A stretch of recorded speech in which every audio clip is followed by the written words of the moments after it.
मेरे हाथ में ये इत्र की शीशियां हैं, इत्र की बॉटल्स हैं, इनमें पूरा इत्र भरा हुआ है।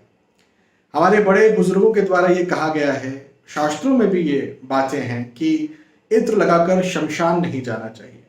इत्र लगा करके इमली का पेड़ हो वहां आपको खड़े नहीं होना चाहिए, नीम के पेड़ के नीचे भी खड़े नहीं होना चाहिए। इत्र लगाकर किसी ऐसे घर में जो कि खंडहर है या फिर बहुत लंबे समय से खाली है वहां पर भी नहीं जाना चाहिए, क्योंकि ऐसा करने से जो बुरी आत्माएं हैं वो आपके पीछे लग जाती है। प्रेत के बारे में हमने कुछ समय पहले बात की थी, वो आपके पीछे लग जाते हैं क्योंकि वो अट्रैक्ट होते हैं। ये इत्र जो है ना, ये इसे आप केवल खुशबू मत समझिए।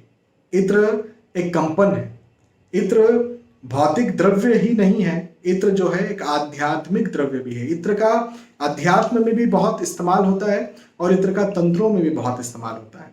वहीं मैं आज आपको 3 इत्र के उपाय बताने वाला हूं या इनके इस्तेमाल बताने वाला हूं। यदि आप ये करते हैं तो इससे आपको बहुत लाभ मिलेगा। एक तो क्या नहीं करना चाहिए वो तो इस वीडियो की शुरुआत में मैंने बता दिया, लेकिन क्या करना चाहिए जिससे आपको फायदा मिले वो बात अब हम करते हैं।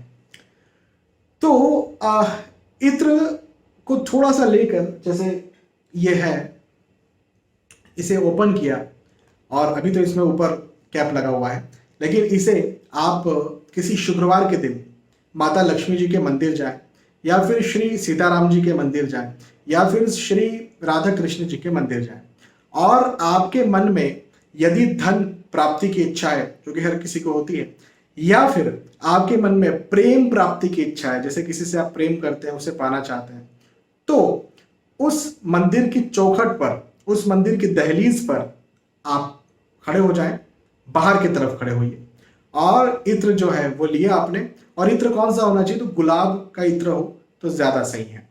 तो गुलाब वाला इत्र लिया, इसे आपने हाथ पे डाला, इसमें कैप लगी हुई अभी नहीं आ रहा मेरे हाथ में, इसमें आपने डाला और फिर आपने क्या किया, दोनों हाथों को ऐसा करके और जो दहलीज है उस दहलीज की मालिश की, जिस भी मंदिर आप गए उस दहलीज की मालिश की। और ऐसा आप शुक्रवार से शुरू करें और हो सके तो लगातार 11 दिन तक करें। आपके मन में प्रेम पाने की इच्छा है, आपके मन में धन पाने की इच्छा है, यहां तक कि आपके मन में फेम, नाम, कीर्ति पाने की इच्छा है, वो बहुत जल्द पूर्ण होती है। हाँ, प्रभु से प्रार्थना जरूर इसके लिए करके जाइएगा अपने घर। तो एक तो ये हो गया।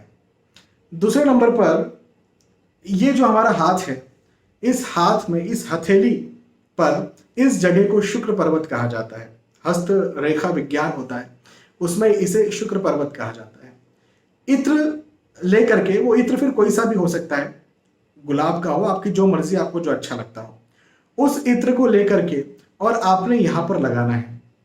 लगाया, लगाने के बाद में फिर दूसरे हाथ का जो शुक्र पर्वत है और इस शुक्र पर्वत को इस प्रकार से आपने थोड़ा सा हल्का सा रब किया और ऐसा रब किया कि पूरे शुक्र पर्वत पर फैल जाए, बस।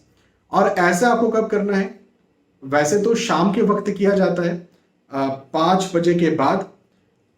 यदि आपको 5 बजे के बाद समय नहीं मिल रहा है, 6 बजे करें, 7 बजे करें, 8 बजे करें, 9 या 10 बजे तक भी इसे किया जा सकता है।